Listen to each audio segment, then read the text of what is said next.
21वीं सदी के पहले दशक तक दुनिया में एक ही नाम का सिक्का चलता था, यूनाइटेड स्टेट ऑफ अमेरिका। युद्ध हो, टेक्नोलॉजी हो, अर्थव्यवस्था हो या संस्कृति, सब जगह अमेरिका का झंडा लहराता था। लेकिन इतिहास गवाह है कि हर साम्राज्य का एक अंत होता है। आज सवाल यह है, क्या वो अंत अमेरिका के लिए शुरू हो चुका है? वर्ल्ड वॉर 2 के बाद यह पूरी दुनिया खंडहर में बदल चुकी थी।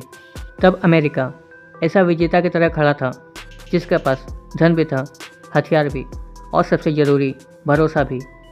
1944 में ब्रिटेन वुड एग्रीमेंट के तहत अमेरिकी डॉलर को दुनिया की रिजर्व करेंसी बना दिया गया। इसका मतलब था दुनिया के सारे बड़े सौदे डॉलर में होंगे।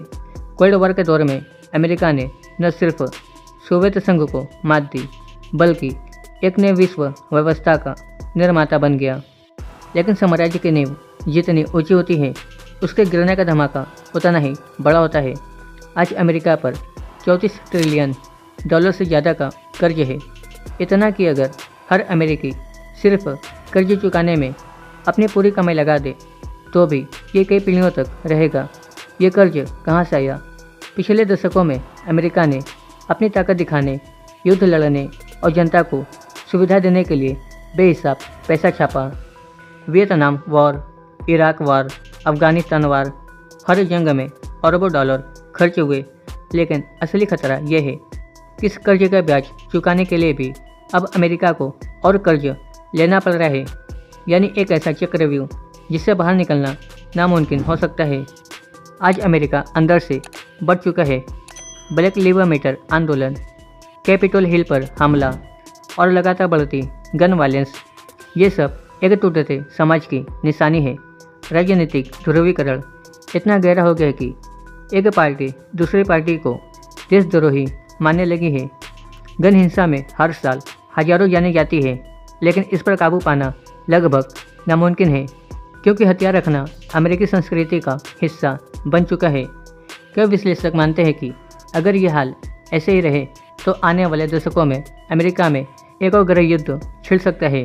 कभी अमेरिका का वर्चस्व इतना था कि कोई भी देश उसके खिलाफ आवाज़ उठाने से डरता था, लेकिन अब चीन अपनी जीडीपी, टेक्नोलॉजी और मैन्युफैक्चरिंग से दुनिया की नई फैक्ट्री बन चुका है। रूस सैन्य शक्ति और ऊर्जा संसाधनों के दम पर अमेरिका की नीतियों को खुलकर चुनौती दे रहा है। ब्रिक्स और अन्य गठबंधन डॉलर को छोड़कर अपने व्यापार में स्थानीय करेंसी इस्तेमाल कर रहे हैं। मध्य पूर्व में भी अमेरिका का प्रभाव कम हो रहा है और कई देश अब चीन और रूस के साथ खड़े हो रहे हैं। अमेरिकी ताकत का असली रहस्य सिर्फ उसकी सेना नहीं, बल्कि उसका डॉलर है। 1970 के दशक में बना पेट्रोल डॉलर सिस्टम, यानी तेल सिर्फ डॉलर में बिकेगा, और इसी ने अमेरिका को आर्थिक साम्राज्य बना दिया। लेकिन अब सऊदी अरब जैसे देश जो दशकों से अमेरिका के करीबी है, चीन और रूस के साथ हाथ मिला रहे हैं। अगर ये सिस्टम टूट गया और दुनिया ने तेल और गैस डॉलर के बजाय किसी और मुद्रा में बेचना शुरू कर दिया, तो अमेरिका की रीढ़ की हड्डी टूट सकती है। 2030 से 2050 के बीच विशेषज्ञ मानते हैं कि अमेरिका कई मोर्चों पर बिछड़ सकता है। एआई और टेक्नोलॉजी में चीन, सैन्य शक्ति में रूस और ऊर्जा संसाधनों में मध्य पूर्व। अगर कर्ज यूं ही बढ़ता रहा और अंदरूनी अशांति काबू में नहीं आई, तो अमेरिका की सुपर पावर की कुर्सी छीनना तय है। उसके बाद कौन होगा नया नेता? चीन, भारत या फिर कोई और? ये सवाल आज भी दुनिया को बेचैन करता है। रोमन साम्राज्य, ब्रिटिश साम्राज्य और अब शायद अमेरिकी साम्राज्य, कोई भी शक्ति हमेशा नहीं टिकती। आज का राजा कल का इतिहास बन सकता है। तो क्या अमेरिका इस गिरावट को रोक पाएगा, या आने वाले समय में हम देखेंगे एक नए सुपर पावर का जन्म? इसके बारे में आपकी क्या राय है, हमें नीचे कमेंट में जरूर बताएं। वीडियो अच्छा लगा तो वीडियो का लाइक और इस चैनल को सब्सक्राइब करें।